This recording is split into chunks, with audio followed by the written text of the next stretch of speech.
Hello दोस्तों, उम्मीद आप ठीक होंगे और पढ़ाई अच्छे से कर रहे होंगे। तो हम पढ़े क्लास 12 केमिस्ट्री और क्लास 12 केमिस्ट्री के अंदर हमने ऑर्गेनिक स्टार्ट कर रखे और ऑर्गेनिक के अंदर हमने कुछ बेसिक कंसेप्ट की बात कर रहे हैं, बेसिक टर्म्स की बात कर रहे हैं। हाँ, कहाँ से उठाए हमने? Some basic concept of chemistry से, जो कि आपने 11th क्लास में सीखा होगा। लेकिन चूंकि 11th क्लास में पढ़ा था तो भूल गए होंगे, या सही नहीं पढ़ा, या पढ़ाया नहीं गया, कोई भी बात हो सकती है। और 12th की ऑर्गेनिक सीखने के लिए इन चीजों का पता होना बहुत जरूरी है, ताकि चीजें समझ में आने लगे और कंसेप्ट बेहतर होने लगे। तो इन चीजों को समझने के लिए इसलिए हमने सोचा कि पहले ऑर्गेनिक स्टार्ट करने से पहले कुछ बेसिक टर्म्स बता दी जाए ऑर्गेनिक की, ताकि ऑर्गेनिक को समझना आसान हो जाए। तो वही पढ़ रहे हैं, उसका लेक्चर नंबर 3 है बेटा। लेक्चर नंबर क्या है उसका? बेसिक कंसेप्ट का लेक्चर नंबर 3 है। और लेक्चर नंबर 3 में हम क्या बात करने वाले हैं? कार्बन के प्रकार, टाइप्स ऑफ कार्बन।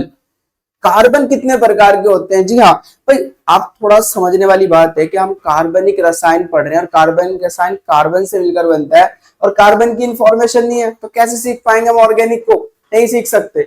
इसलिए हम सबसे पहले यहाँ पर बात करने वाले हैं कार्बन के प्रकार की, टाइप्स ऑफ कार्बन के। कितने प्रकार के आपको कार्बन देखने को ऑर्गेनिक के अंदर मिलेंगे। साथ में हम विद्युत ऋणात्मकता की बात करेंगे, इलेक्ट्रॉन नेगेटिविटी कि सर विद्युत ऋणात्मकता का क्या कंसेप्ट है ऑर्गेनिक के अंदर। ये तो 11th क्लास की ऑर्गेनिक का पार्ट है बेटा। ऑर्गेनिक के अंदर विद्युत ऋणात्मकता का एक अहम रोल होता है, बहुत ज्यादा अहम रोल प्ले करता है। और वो क्या रोल प्ले करता है? एक तो ये ध्रुवीयता बता दे कि अणु के अंदर ध्रुवीयता है या नहीं है, यानी कि अणु आयनिक कितना आयनिक कण में कन्वर्ट हो रहा है, नहीं हो रहा, अणु के ऊपर चार्ज आ रहा है या फिर नहीं आ रहा है। विद्युत ऋणात्मकता के बेसिस पे बताया जाता है। दूसरी बात विद्युत ऋणात्मकता में क्या बताएगी कि बॉन्ड जो है वो किसकी तरफ को टूटेगा, बॉन्ड की ब्रेकिंग बताएगी। जब कोई बॉन्ड टूटेगा, क्योंकि आप समझदार हो, जब कोई रिएक्शन होती है तो पुराने बॉन्ड टूटते हैं, यानी कि अभिकारकों के बीच के बॉन्ड टूटते हैं और उत्पादों के बीच नए बंध बनते हैं। तो वो बॉन्ड तोड़ना कि बॉन्ड किसकी तरफ को टूटे और कैसे टूटेगा, वो कौन बताएगा? इलेक्ट्रॉन नेगेटिविटी का कंसेप्ट बताएगा, राइट। साथ में हम बात करेंगे बेटा बंध दूरी की, बॉन्ड लेंथ की। बॉन्ड लेंथ का भी फिनोमिना यही है, बॉन्ड की स्ट्रेंथ बताता है, बॉन्ड की मजबूती बताता है कि कौन सा बॉन्ड कितना मजबूत है। और अगर बॉन्ड मजबूत है तो टूटना उसका क्या होगा? मुश्किल होगा। अगर उसका टूटना मुश्किल है तो उसको कम क्रिया करेगा। तो यानी कि बॉन्ड लेंथ से हम उसकी क्रियाशीलता या उसके स्थायित्व की बात करने वाले हैं। तो ये बहुत इंपॉर्टेंट कंसेप्ट होने वाले हैं आज के लेक्चर में, जो कि बेसिक टर्म्स है और इसीलिए पढ़ाया भी जा रहा है, ताकि आने वाले जब हम ऑर्गेनिक का चैप्टर स्टार्ट करें तो आपके कंसेप्ट बिल्कुल स्ट्रांग हो जाए और आपको पहले से ही पता हो कि यहाँ पर क्या होने वाला है, वो पहले से आपको इंफॉर्मेशन हो। तो चलिए स्टार्ट करते हैं आज के लेक्चर को। तो हम पढ़ रहे हैं टाइप्स ऑफ कार्बन, कार्बन के प्रकार। और कार्बन के प्रकार में सबसे पहला जो कार्बन है वो है प्राथमिक कार्बन। कौन सा बेटा? प्राथमिक कार्बन। प्राइमरी कार्बन भी कहते हैं इसे हम, और 1 डिग्री कार्बन भी कहते हैं। ये इसके नाम है। प्राथमिक कार्बन को हम इंग्लिश में प्राइमरी कार्बन और 1 डिग्री कार्बन भी कहते हैं। क्या होता है प्राथमिक कार्बन? ऐसा कार्बन परमाणु, ध्यान से सुनना बेटा, ऐसा कार्बन परमाणु जो केवल एक अन्य कार्बन से जुड़ा हो। ऐसा कार्बन जो एक अन्य कार्बन से जुड़ा होता है, उसी कार्बन को हम प्राथमिक कार्बन कहते हैं। फॉर एग्जाम्पल, ध्यान सुनो, ऐसा कार्बन परमाणु जो केवल एक अन्य कार्बन परमाणु से जुड़ा होता है, प्राथमिक कार्बन मतलब प्राइमरी कार्बन कहलाता है। एग्जाम्पल देखो बेटा, CH3 सिंगल बॉन्ड CH3। अगर आप देखो बेटा, तो ये वाला कार्बन हमारा 1 डिग्री कार्बन है, ये वाला, क्योंकि ये वाला जो कार्बन है वो एक अन्य कार्बन से जुड़ा हुआ है, ये वाला केवल इससे जुड़ा हुआ है। ऐसे ये भी 1 डिग्री कार्बन है, क्योंकि ये वाला भी तो इससे जुड़ा हुआ है। तो ये दोनों कार्बन कैसे हैं? हमारे प्राथमिक कार्बन है, 1 डिग्री कार्बन है, क्योंकि ये वाला कार्बन भी एक कार्बन से जुड़ रहा है और ये वाला कार्बन भी एक कार्बन से जुड़ रहा है। ऐसा कार्बन जो केवल एक अन्य कार्बन जुड़ेगा उसको हम प्राथमिक कार्बन कहेंगे। दूसरे हमारे पास द्वितीयक कार्बन। द्वितीयक कार्बन को हम इंग्लिश में बोलते हैं सेकेंडरी कार्बन या फिर 2 डिग्री कार्बन। सेकेंडरी कार्बन या फिर बेटा 2 डिग्री कार्बन क्या होता है? ऐसा कार्बन परमाणु जो 2 अन्य कार्बन से जुड़ा होता है, उसी को हम सेकेंडरी कार्बन या फिर 2 डिग्री कार्बन कहते हैं। ध्यान सुनो, ऐसा कार्बन परमाणु जो 2 अन्य कार्बन परमाणु से जुड़ा होता है द्वितीयक कार्बन कहलाता है, 2 डिग्री कार्बन कहलाता है। एग्जाम्पल ले सकते हो आप इसका, ध्यान से सुनो बेटा, CH3 CH2 CH3। इस वाले कार्बन को देखो, इस वाले कार्बन, ये वाला कार्बन, ये वाला कार्बन दो अन्य कार्बन से जुड़ रहा है। ये वाला कार्बन इससे भी जुड़ रहा है और ये वाला कार्बन इससे भी जुड़ रहा है। इसके स्ट्रक्चर अगर मैं ओपन करूं तो ये कुछ इस तरीके से ओपन होगा, इस तरीके से। अगर मैं इसके स्ट्रक्चर को ओपन करूं, आपको लगेगा दिए कि सर जी तो हाइड्रोजन से जुड़ रहा है, आप कार्बन से बता रहे हो। नहीं बेटा, ऐसे ऐसे स्ट्रक्चर ओपन होगा। अब सुनो बेटा, ये वाला कार्बन देखो, ये वाला कार्बन, तो आपको साफ साफ दिख रहा होगा ये वाला कार्बन इससे भी जुड़ रहा है और ये वाला कार्बन इससे भी जुड़ रहा है। तो ये वाला जो कार्बन है वो दो अन्य कार्बन से जुड़ रहा है। तो ऐसे कार्बन को हम क्या बोलते हैं? द्वितीयक कार्बन कहते हैं, मतलब 2 डिग्री कार्बन।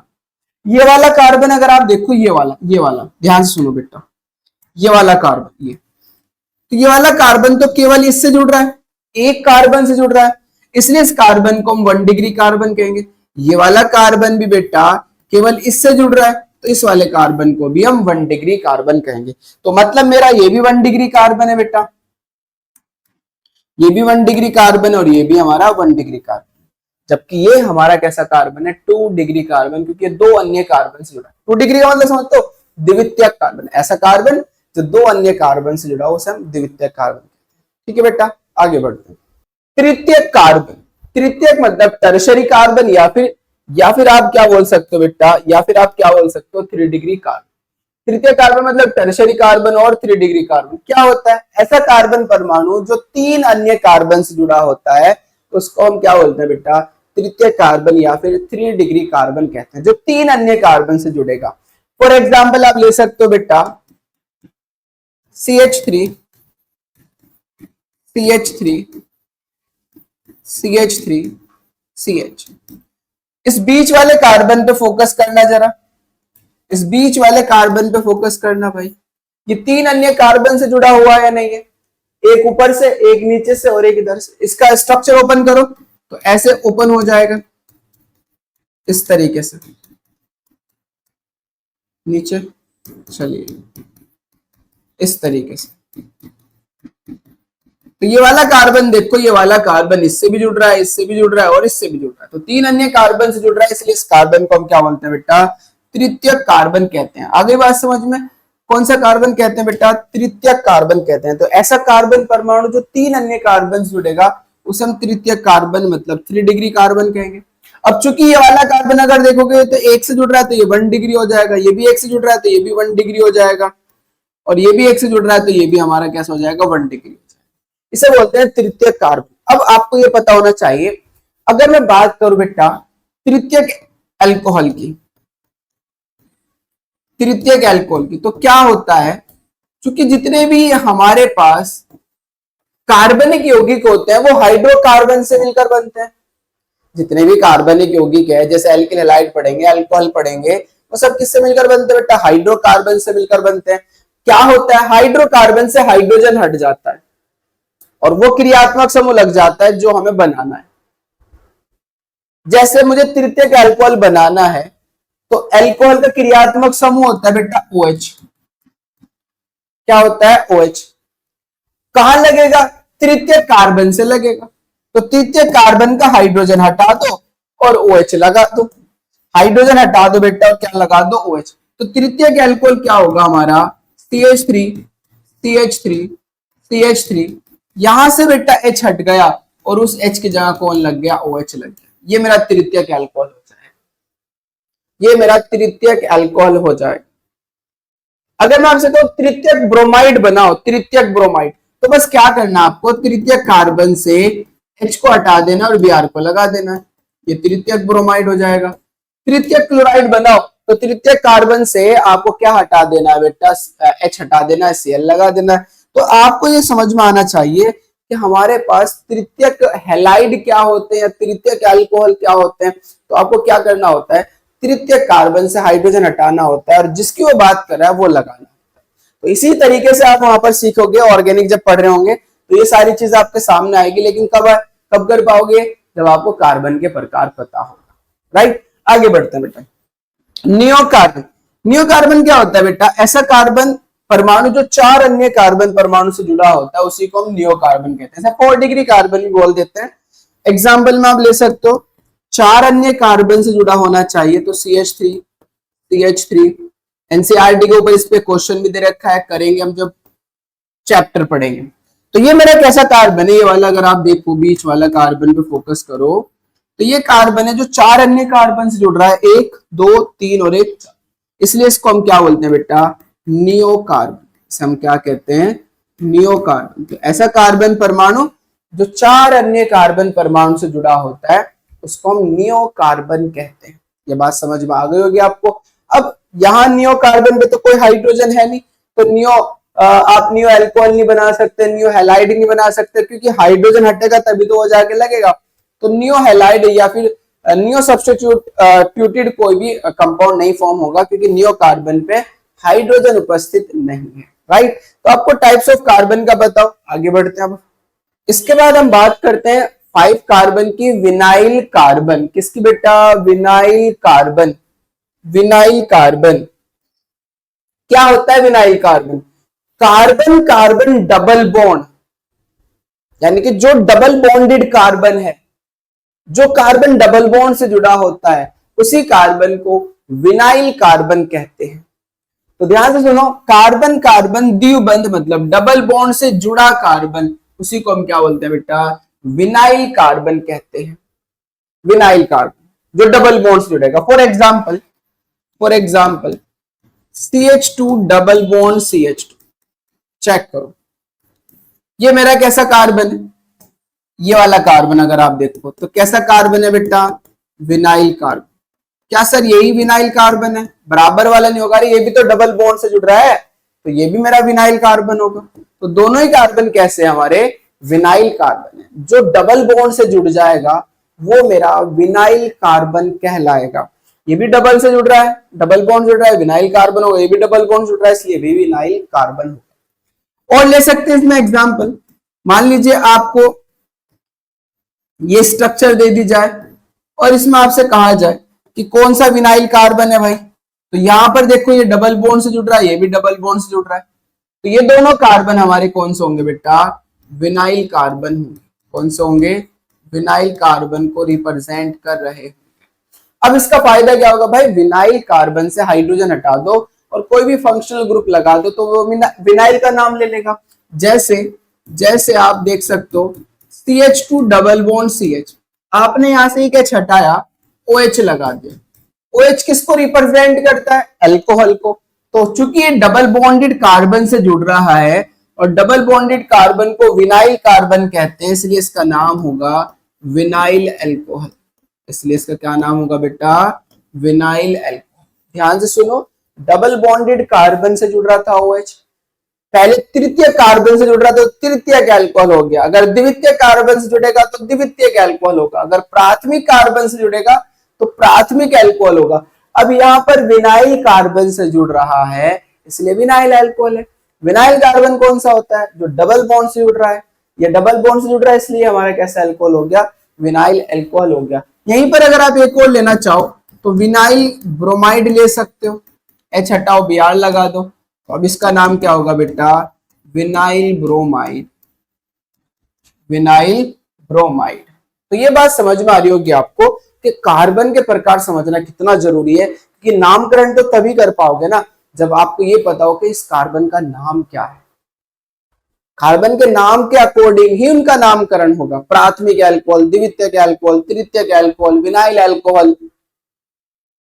और अगर कार्बन पता है तो बहुत आसान है, इसलिए मैं पहले आपको कार्बन के प्रकार ही पढ़ा रहा हूं। तो जो डबल बॉन्ड से कार्बन जुड़ेगा उस कार्बन का नाम क्या होगा, विनाइल कार्बन, और उससे अगर क्रियात्मक समूह जुड़ जाए तो विनाइल अल्कोहल हो जाएगा। मतलब अगर OH जुड़ जाए तो विनाइल अल्कोहल, Br जुड़ जाए तो विनाइल ब्रोमाइड। छठा है हमारे पास एलाइल कार्बन।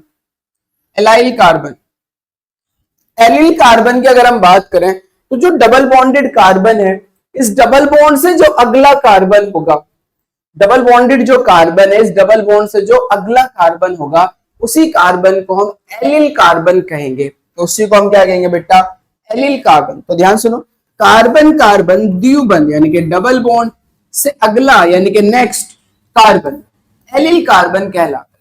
जो डबल बॉन्ड से अगला कार्बन होगा उसी कार्बन को हम क्या नाम देंगे, एलिल कार्बन नाम देंगे। For example CH2 double bond CH, single bond CH2। क्या आपको ये बात समझ में आ गई कि डबल बॉन्ड से अगला कार्बन है? चेक करो, ये डबल बॉन्ड से अगला कार्बन है, ये डबल बॉन्डेड कार्बन है, इससे अगला कार्बन। इसी कार्बन को हमने क्या नाम दिया? Vinyl carbon. क्या नाम दिया बेटा? Sorry, allyl carbon. इसी को हमने क्या नाम दिया? Allyl carbon. Allyl carbon. ये CH2 अगर है तो इसे H कर दो, CH3 हो जाएगा ना, एक H हटेगा, इसे एलाइल कार्बन। डबल से अगला कार्बन, जैसे यहां पर अगर हम बात करें, ये पहला एग्जांपल ले लेते हैं, ये दूसरा।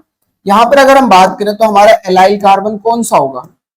यहां पर अगर हम बात करें तो ये डबल बॉन्डेड कार्बन है, इससे अगला कार्बन ये होगा ना। अरे बोलो भाई, ये तो डबल बॉन्डेड कार्बन है, इससे अगला कार्बन कौन सा होगा? अगर आप देखो तो ये वाला होगा या फिर ये वाला होगा, या तो ये होगा या फिर ये होगा। तो ये दोनों ही कार्बन हमारे क्या कहलाएंगे? एलिल कार्बन कहलाएंगे। क्या कहलाएंगे बेटा? Allele carbon. एलिल कार्बन क्या होता है? जो डबल बॉन्ड से अगला कार्बन होता है वो हमारा एलिल कार्बन कहलाता है। अब वही बात कि अगर आप इनसे क्रियात्मक समूह जोड़ दें तो फिर आपको पता ही है क्या होने वाला है। OH जोड़ दिया तो इतना तो मैं एलाइल पढ़ रहा हूं, OH को हम क्या बोलते हैं? एल्कोहल। एलाइल कितना पढ़ रहा हूं? इतना। इतना मैं एलाइल पढ़ रहा हूं क्योंकि डबल से नेक्स्ट जो है वो एलाइल है। डबल बॉन्डेड होगा और उससे नेक्स्ट होगा तो ही तो एलाइल होगा। तो डबल है और नेक्स्ट है एलाइल, इतना तो मैं एलाइल पढ़ रहा हूं। OH को क्या पढ़ूंगा? एल्कोहल, इसलिए इसका नाम होगा एलिल एल्कोहल। क्या नाम होगा बेटा? Allyl alcohol. इसलिए मैं इसको बोल सकता हूं एलिल एल्कोहल। तो ये बात भी आपको समझ में आ गई होगी। आगे बढ़ते हैं। इसके बाद है बेंजाइल कार्बन। बेंजाइल कार्बन क्या होता है? बेंजाइल कार्बन आपने सबने बेंजीन वाले देखी होगी इस तरीके से। तो बेंजीन वाले ये जिस कार्बन से जुड़ती है, जो बेंजीन वाले वो जिस कार्बन से जुड़ती है उसी कार्बन को हम बेंजिल कार्बन कहते हैं। चेक करो, बेंजीन वाले जिस कार्बन परमाणु से जुड़ी होती है बेंजाइल कार्बन कहलाता है। जो बेंजीन वाले है, एग्जाम्पल देखो बेटा अच्छे से, ये मेरा बेंजीन वाले है, double single double single double. ये जिस कार्बन से जुड़ेगी, चेक करो, ये जिस कार्बन से जुड़ेगी, ये रहा कार्बन, उसी कार्बन को हम क्या नाम देंगे? ये मेरा जो कार्बन है वो क्या कहलाएगा? बेंजिल कार्बन कहलाएगा। तो जो बेंजीन वाले है वो जिस कार्बन से जुड़ी होती है उसी कार्बन को हम बेंजिल कार्बन कहते हैं। बेंजीन वाले, राइट। तो ये जो बेंजीन वाले है वो जिस कार्बन जुड़ेगी उसे बेंजिल कार्बन कहेंगे। एक होता है बेंजाल, उसे भी ध्यान से देख लो बेटा। बेंजाल क्या होता है? बेंजाल, ये रहा, इसकी 2 वैलेंसी खाली होती है बेटा। इसकी कितनी? 2 वैलेंसी। ये रहा, इस कार्बन को हम बेंजाल कार्बन कहते हैं। हालांकि कंफ्यूज मत होना बेटा, मैं भी बताऊंगा आपको। इसे बेंजाल कार्बन कहते हैं, बेंजाल कार्बन। बेंजाल देखो, यहां बेंजाइल में CH है, CH2 है, सॉरी, बेंजाइल में CH2 है और यहां से एक H हटेगा, एक फ्री वैलेंसी होगी, बस एक H हटेगा। जबकि बेंजाल में CH है और 2 फ्री वैलेंसी होगी, 2 फ्री वैलेंसी होगी। एग्जाम्पल समझ में आ जाएगा आपको कि अगर मैंने बेटा यहां से H हटाया और यहां से H हटाने के बाद OH लगा दिया तो अब ये CH2OH है ना। क्या है बेटा? ये CH2OH, और CH2OH को हम बेंजाइल कहते हैं। बस आपको बेंजाइल याद रखना है, ये तो रेयरली केस एक अध्ययन आ जाएगा, आपको बेंजाइल याद रखना है। इसे बेंजाइल कहते हैं। किसको बेंजाइल कहते हैं? बेंजीन वाले जिस कार्बन से जुड़ती है उसे बेंजाइल। तो ये तो इतना तो मेरा बेंजाइल हो गया। और OH को हम क्या पढ़ते हैं? एल्कोहल। तो पूरा नाम क्या होगा इसका बेटा? Benzyl alcohol. क्या नाम होगा? Benzyl alcohol. बेंजिल एल्कोहल, इसे मैं बेंजिल एल्कोहल कहूंगा। बेंजाल में अगर हम बात करें, बेंजाल में अगर हम बात करें तो बेंजाल में क्या होगा बेटा? CH, और इन CH से क्या लगा दो? 2 Cl लगा दो, ऐसे। चौथा एग्जाम, तो इतना को मैं बेंजाल कह रहा हूं, CH। यहां CH2 है तो बेंजाइल, CH है तो बेंजाल, तो इतना को तो मैं बेंजाल कह रहा हूं, इतना को। Cl को क्या कहूंगा? क्लोराइड, तो इसका नाम होगा बेंजाल क्लोराइड। डाइक्लोराइड नहीं लगाना, क्योंकि डाइक्लोराइड क्यों नहीं लगा रहे हम? क्योंकि हमने पहले इसको बेंजाइल कह दिया ग्रुप को, तो इतनों को मैं बेंजाइल, और नाम होगा benzal chloride, benzal chloride, sorry benzal chloride. ठीक है बेटा, इसका नाम क्या होगा, बेंजाल क्लोराइड। तो बेंजाइल और बेंजाल में समझ में आ गया डिफरेंस। दूसरी बात आपको ये पता होना चाहिए बेटा, क्या पता होना चाहिए कि आपको बेंजाइल का मतलब पता हो, बेंजाइल क्या होता है, क्योंकि बहुत काम आने वाला है बेंजाइल। तो बेंजाइल क्या होता है, बेंजीन वाले जिस कार्बन से जुड़ते हैं उसी को हम बेंजाइल कार्बन कहते हैं। तो बेंजाइल कार्बन के लिए हमारे पास क्या होता है, बेंजाइलिक कार्बन से हटाओ, कोई भी क्रियात्मक समूह लगाओ तो बेंजील अल्कोहल, अगर Cl लगा रहे हो तो बेंजील क्लोराइड हो जाएगा। क्लियर है बात, ये भी बात समझ में आ गई होगी आपको। आगे बढ़ते हैं।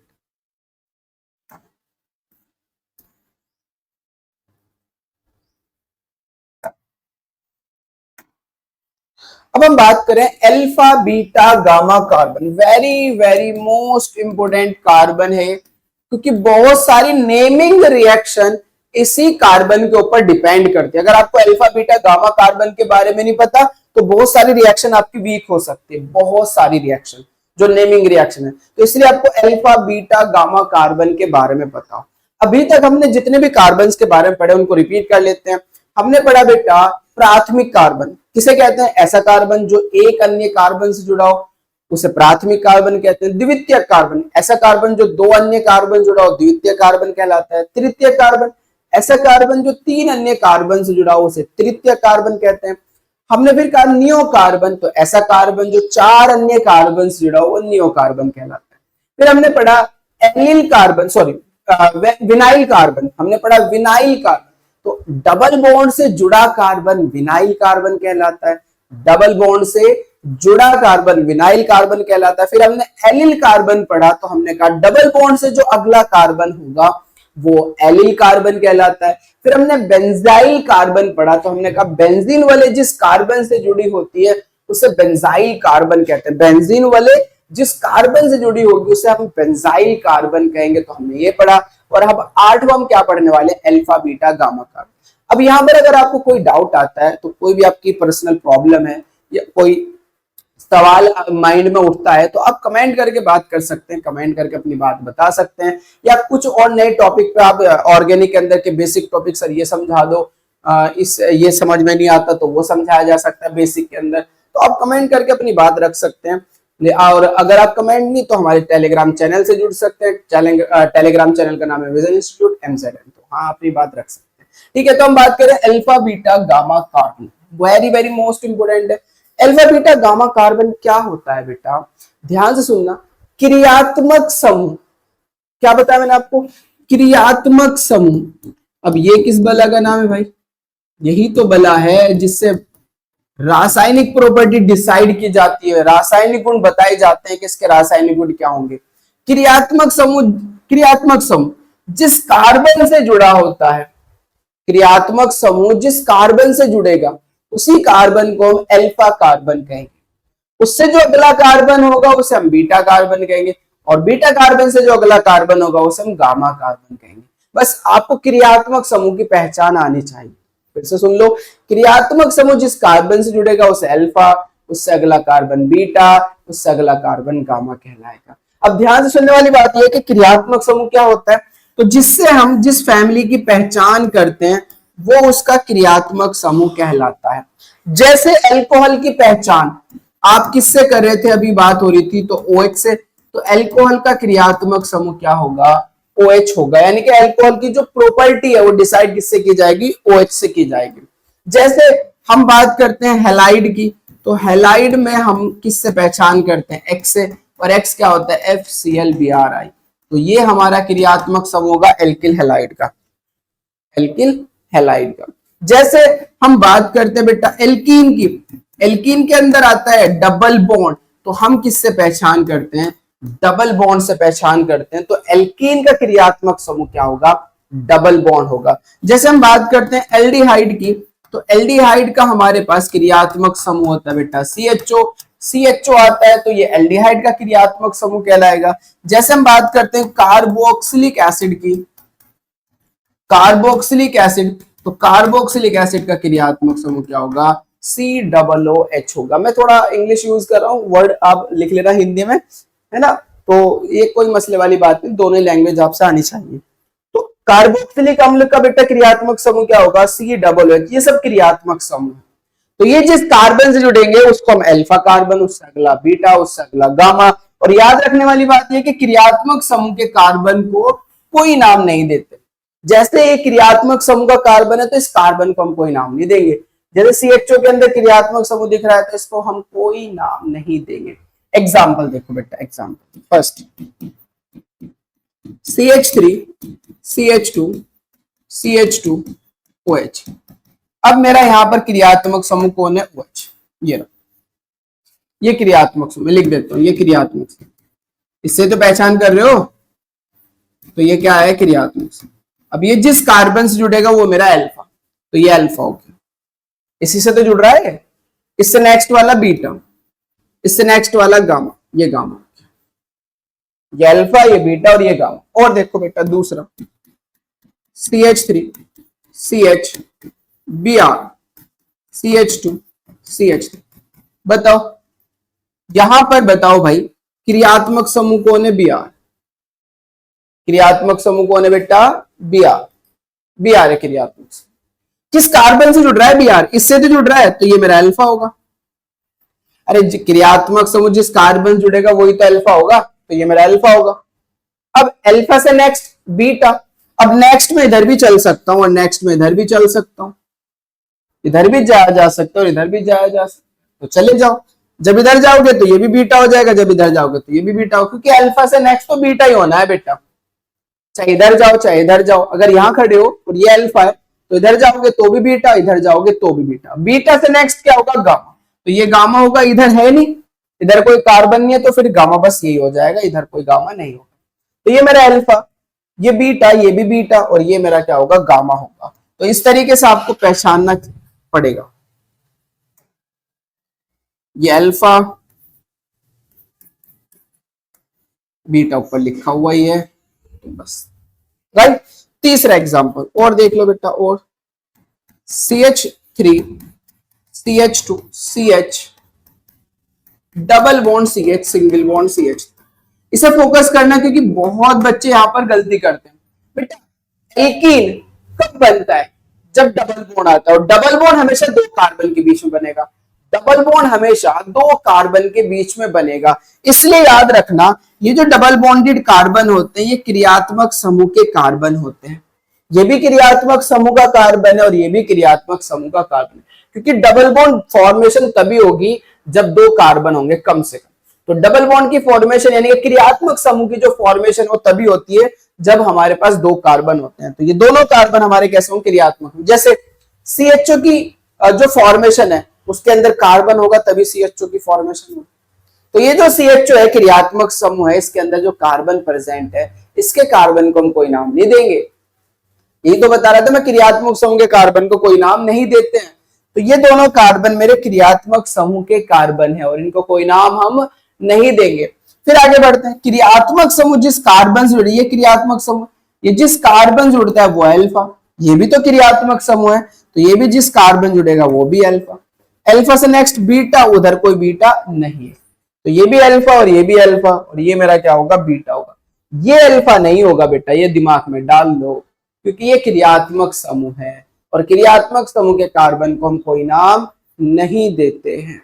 बात समझ में आ गई होगी आपको? आगे बढ़ते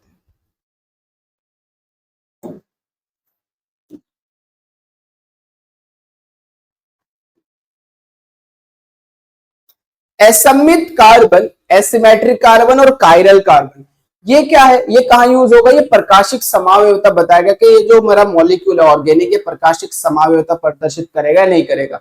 तो प्रकाशिक समावयवता प्रदर्शित करने के लिए कंडीशन होती है कि उसके अंदर असममित कार्बन होना चाहिए, यानी कि हर कार्बन का अपना एक यूज होगा, इसलिए आपको कार्बन के प्रकार पढ़ाया जा रहा है। तो असममित कार्बन क्या होता है? ऐसा कार्बन परमाणु जिसकी चारों संयोजकता अलग अलग परमाणु या समूह से जुड़ी होती है। ऐसा कार्बन परमाणु जिसकी चारों संयोजकता जो है वो अलग अलग परमाणु या समूह से जुड़ी होती है, ऐसे कार्बन को हम क्या बोलते हैं? असममित कार्बन कहते हैं, यानी कि एसिमेट्रिक कार्बन हो या फिर कायरल कार्बन कहते हैं। तो चेक करो बेटा, ऐसा कार्बन परमाणु जिसकी चारों संयोजकता अलग अलग परमाणु या समूह से जुड़ी होती है असममित कार्बन कहलाता है। अलग अलग होनी चाहिए चारों की चारों संयोजकता। एग्जाम्पल में हमने ले लिया लैक्टिक एसिड, लैक्टिक अम्ल, लैक्टिक अम्ल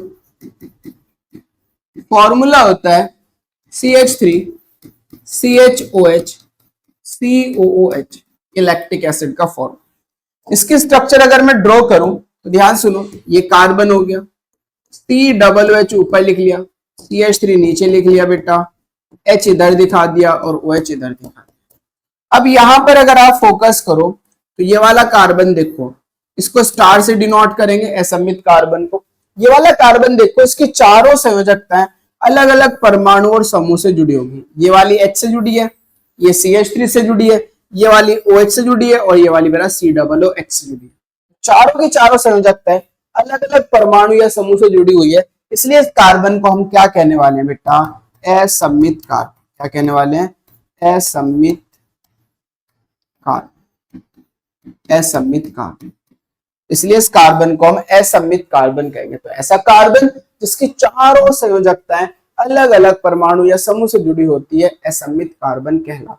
आई होप कि आपको कार्बन के प्रकार अच्छे समझ में आ गए होंगे। आगे बढ़ते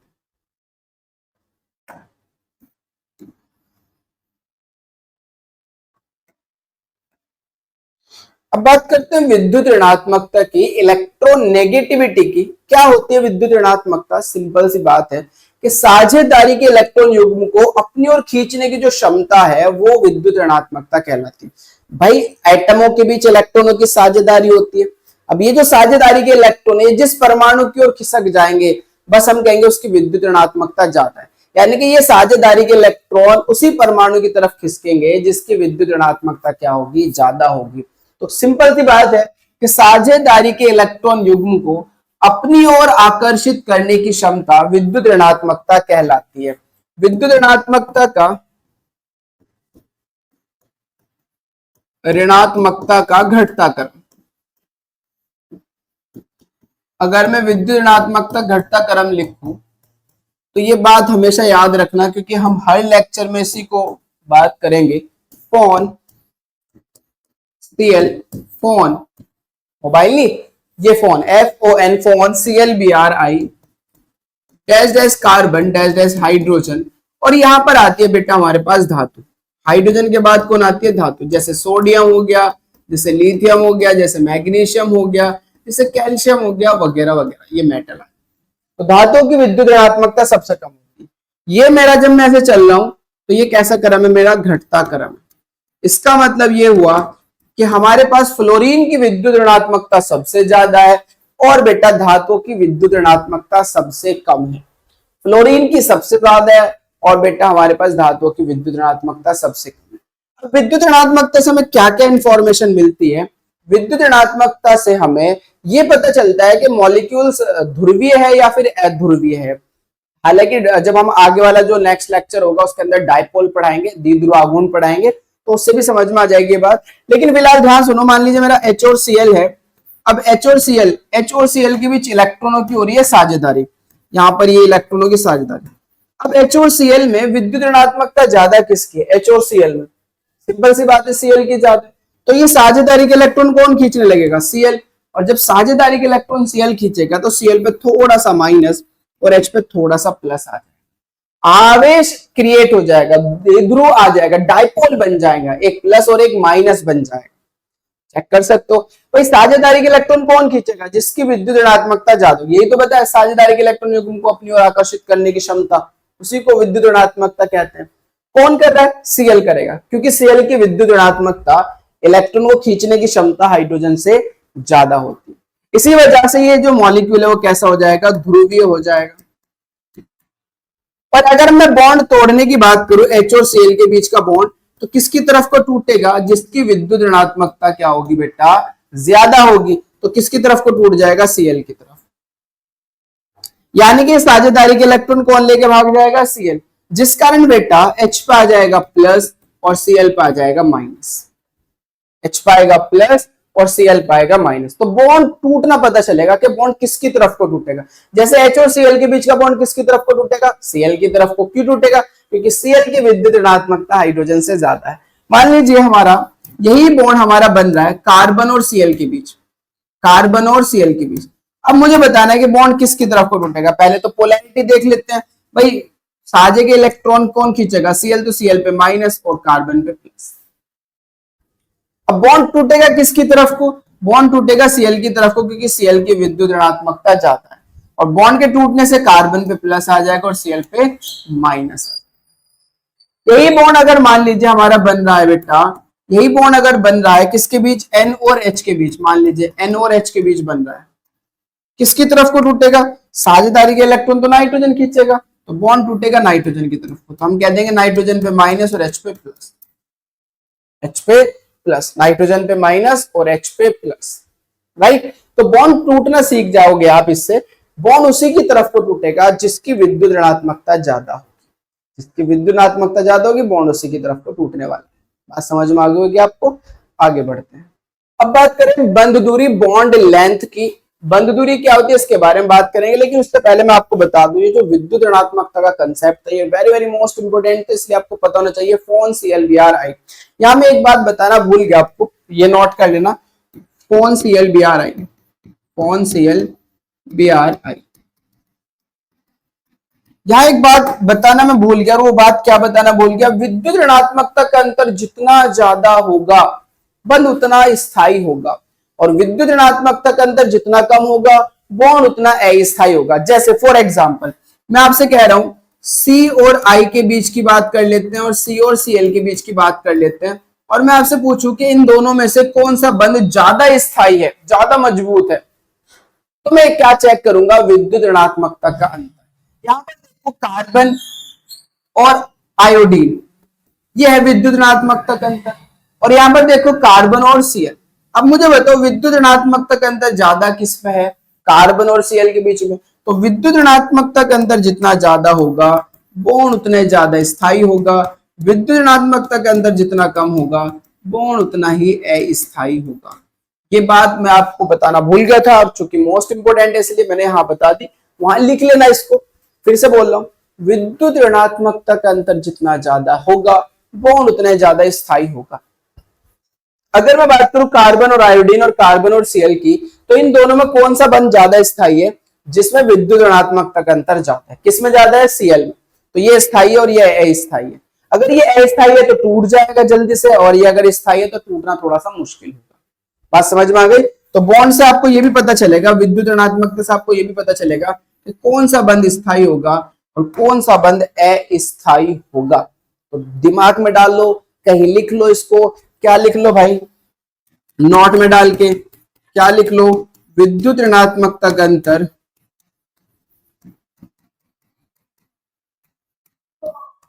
अंतर जितना ज्यादा होता है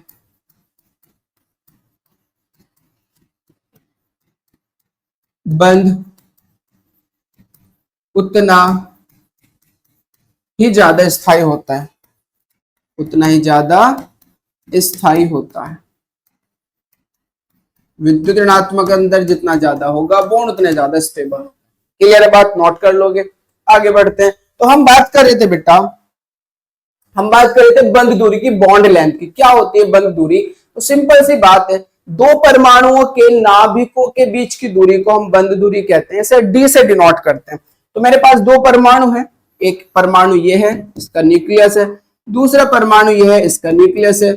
इन दोनों परमाणुओं के नाभिकों के जो बीच की दूरी होगी उसी को हम क्या बोलते हैं बेटा, उसी को हम क्या बोलते हैं, बंध दूरी डी कहते हैं। उसी को बंध दूरी डी कहते हैं, बंध दूरी डी कहते हैं। अब इंपॉर्टेंट बात यह है, नॉट इंपॉर्टेंट बात यह है, बंध दूरी जितनी ज्यादा होगी, बंध दूरी, मैं यहां पे लिख लेता हूं, नॉट बाद में लिखेंगे, फॉर्मूला। जो बंध दूरी है बेटा, बंध की परबलता, जो बंध की परबलता है, बंध की परबलता, स्ट्रेंथ ऑफ बॉन्ड, वो व्युत्क्रमानुपाती होगी बॉन्ड लेंथ के, बंध दूरी है। ये फॉर्मूला बहुत इंपॉर्टेंट है, बहुत इंपॉर्टेंट, बहुत इंपॉर्टेंट है। बंद दूरी जितनी ज्यादा, बॉन्ड की प्रबलता उतनी कम, बॉन्ड की स्टेबिलिटी उतनी कम। बंद दूरी जितनी ज्यादा, बॉन्ड उतना ही कम स्थायी। बंद दूरी जितनी कम, बॉन्ड उतने ज्यादा स्टेबल होगा। तो यानी कि जो बंद दूरी है, सॉरी, जो बंद की प्रबलता है, जो स्ट्रेंथ ऑफ बॉन्ड है, वो डिपेंड करेगी बॉन्ड लेंथ पे, बंद दूरी पे। बंद दूरी अगर ज्यादा हुई तो बॉन्ड की स्ट्रेंथ कम हो जाएगी, बंद दूरी अगर कम हुई तो बॉन्ड की स्ट्रेंथ ज्यादा हो जाएगी। तो मैं कह सकता हूं, नोट में अब लिख लेंगे इसको, नोट को, बंद दूरी जितनी ज्यादा होगी, बंद दूरी जितनी ज्यादा होगी, बंध का स्थायित्व उतना ही अधिक होगा। बंध का स्थायित्व उतना ही अधिक होगा, अधिक होगा। ठीक है भाई, बंध का स्थायित्व क्या होगा, उतना ही अधिक होगा, इसे नोट कर लेना। अब मैं यहां लिख रहा हूं कुछ सामान्य बंधों की बंद दूरी, लिखा हुआ है कुछ सामान्य बंधों की बंद दूरी। तो बंद दूरी लिख लेते हैं हम बेटा। जैसे पहला, कार्बन कार्बन सिंगल बॉन्ड। अगर कार्बन और कार्बन सिंगल बॉन्ड है तो कार्बन कार्बन सिंगल बॉन्ड के बीच की जो बंद दूरी होगी वो होगी 1.54 एंगस्ट्रॉम। 1.54 एंगस्ट्रॉम, ध्यान सुनते रहना बेटा। दूसरा है कार्बन कार्बन डबल बॉन्ड। तीसरा है बेटा कार्बन कार्बन ट्रिपल बॉन्ड। तो अगर मैं कहूं कार्बन कार्बन डबल बॉन्ड के बीच की बंद दूरी होगी 1.34 angstrom, carbon carbon triple bond के बीच की बंद दूरी होगी 1.20 एंगस्ट्रॉम। याद करने की जरूरत नहीं है, बस आपको ये बताओ कि किसकी बंद दूरी ज्यादा और किसकी बंद दूरी कम है। जैसे आप देखोगे सिंगल बॉन्ड की बंद दूरी ज्यादा है, डबल बॉन्ड की कम है, ट्रिपल बॉन्ड की और कम है। फोर ले लेते हैं। कार्बन और हाइड्रोजन के बीच की बंद दूरी 1.12 एंगस्ट्रॉम या कहीं कहीं दिख जाएगा 1.03 एंगस्ट्रॉम। ठीक है, ये डिपेंड करेगा कार्बन और हाइड्रोजन के बीच की बंद दूरी। तो हाँ, ध्यान सुनना बेटा, कार्बन और हाइड्रोजन के बीच की बंद दूरी 1.12 एंगस्ट्रॉम, डबल बॉन्ड है अगर तो 1.34, सिंगल बॉन्ड है तो 1.54, ट्रिपल बॉन्ड है तो 1.20 एंगस्ट्रॉम। तो आपको इतना बताओ कौन सा बंद बड़ा होता है, कौन सा बंद छोटा होता है। जैसे सिंगल डबल ट्रिपल में ट्रिपल वाला सबसे छोटा है, सिंगल वाला सबसे बड़ा है। बॉन्ड बड़ा होगा तो स्ट्रेंथ कम होगी, बॉन्ड छोटा होगा तो स्ट्रेंथ ज्यादा होगी। और सिंपल सी बात है, तीन बंद को तोड़ना मुश्किल होता है, अकेले को तोड़ना आसान होता है। अगर तीन बंद बन जाए तो तोड़ना क्या होगा, मुश्किल होगा। इसलिए ट्रिपल वाला ज्यादा स्ट्रॉन्ग है, ज्यादा मजबूत है, सिंगल वाला कम स्ट्रॉन्ग है, मतलब कम मजबूत है। पांचवा, कार्बन और एफ, इसे देख लेते हैं बेटा।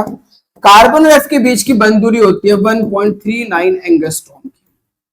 छठा, कार्बन और सीएल, ये होता है 1.77 एंगस्ट्रॉम, 1.78 भी देखने को मिल सकता है। कार्बन और बीआर के बीच की बंद दूरी होती है बेटा 1.93 एंगस्ट्रॉम। और सबसे लास्ट में कार्बन और आयोडीन के बीच की बंद दूरी होती है 2.13 एंगस्ट्रॉम। तो आपने देखा सबसे बड़ा बंद यहां पर कौन सा बन रहा है, कार्बन और आयोडीन के बीच का सबसे बड़ा बंद है तो सबसे कमजोर होगा क्योंकि बंड की स्ट्रेंथ कमजोर होगी। सबसे छोटा बंद है तो सबसे मजबूत होगा, बॉन्ड की स्ट्रेंथ बहुत ज्यादा होगी। यही कारण है कि सी और एफ के बीच का जो बंद है वो बहुत ज्यादा मजबूत है, और यही कारण है कि जो सी और आई के बीच का बंद है वो बहुत कमजोर है। क्योंकि बॉन्ड स्ट्रेंथ कब बढ़ेगी, जब बंद दूरी घटेगी। बंद दूरी कम है मजबूत है, बंद दूरी ज्यादा है तो हमारा क्या होगा, बॉन्ड कमजोर हो जाएगा। तो ये बहुत सारे जो मैंने पॉइंट्स बताए हैं आपको, ये हर एक पॉइंट आपको पता होना चाहिए। अगर आपको कहीं डाउट आ रहा है तो आप कमेंट करके बात कर सकते हैं, कमेंट करके अपनी प्रॉब्लम सोल्व करा सकते हैं। दूसरी बात आपको बेटा, अगर यहाँ पर थोड़ी बात स्लिप हो रही है माइंड से तो दोबारा लेक्चर को आप देख सकते हो, लेकिन ये कॉन्सेप्ट आपको अपने स्ट्रॉन्ग करने ही करने अगर ऑर्गेनिक अच्छे से सीखने। तो आई होप कि आपको ये बात समझ में आ गई होगी। तो बेटा पढ़ते रहिए, मेहनत करते रहिए। Thank you for watching.